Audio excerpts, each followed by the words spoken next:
আজ রান্নার আগে ভাবলাম একটু আমার বাগান দেখাই। এই যে কিছু গাছ লাগিয়েছি, পিটুনিয়া আর ইনকা কিছু লাগিয়েছি, এখনও বাকি আছে। চন্দ্রমল্লিকা লাগাবো, তখন আবার দেখাবো। আপনারাও নিশ্চয়ই লাগাচ্ছেন। আমার রান্নার সঙ্গে সঙ্গে এটাও একটা নেশা, গাছ লাগানো। যখন ফুল ফুটবে খুব সুন্দর লাগবে, আপনাদের দেখাবো আবার। এরপরেই এসে যাব রান্নাঘরে। এই যে আমি ভেজিটেবল কোপ্তা কারি করব, তার জন্য যা যা ভেজিটেবল নিয়েছি, আপনাদের বাড়িতে যা যা থাকবে তাই নিলেই হবে। আর লাগবে একটু ছানা। আমি নিয়েছি বিট, গাজর, ক্যাপসিকাম, বাঁধাকপি, একটু কাঁচা লঙ্কা কুচিয়ে নিয়েছি, বিনস সব নিয়েছি। এই যে নিয়ে একটু মাখিয়ে নিয়েছি। একটু লবণ দেব স্বাদ মতো।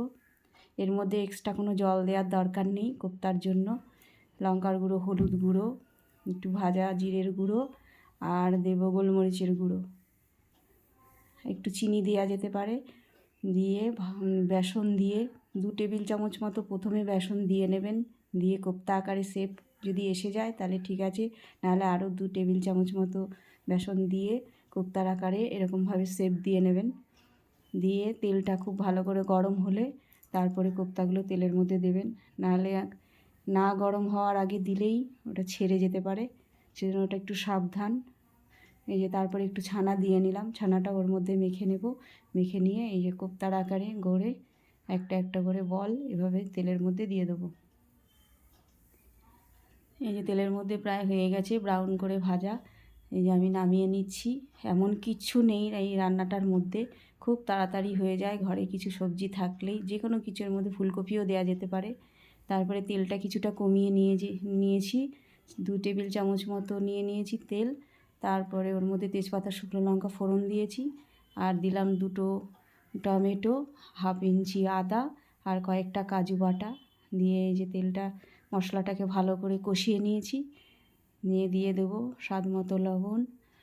তারপরে দেব জিরের গুঁড়ো, ধনের গুঁড়ো, লঙ্কার গুঁড়ো 2 টেবিল চামচ মতো দেব চিনি। তারপরে দিয়ে দেবো 1/2 কাপ মতো ফ্যাটানো দই।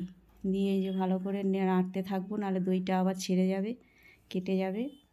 দিয়ে গরম জল দিয়ে দেবো। তারপরে লাস্টে একটু ধনেপাতা আর ঘি, ব্যাস রেডি হয়ে যাবে। কোপ্তাগুলো এরপরে দিয়ে দেবো।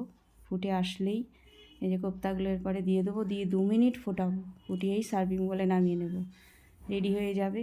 এর মধ্যে একটু কাসুরি মেথি দেওয়া যেতে পারে, আমার কাছে ছিল না, আপনারা থাকলে দেবেন। এই যে ব্যাস রেডি। আমি একটা সার্ভিং বলে নামিয়ে নিচ্ছি।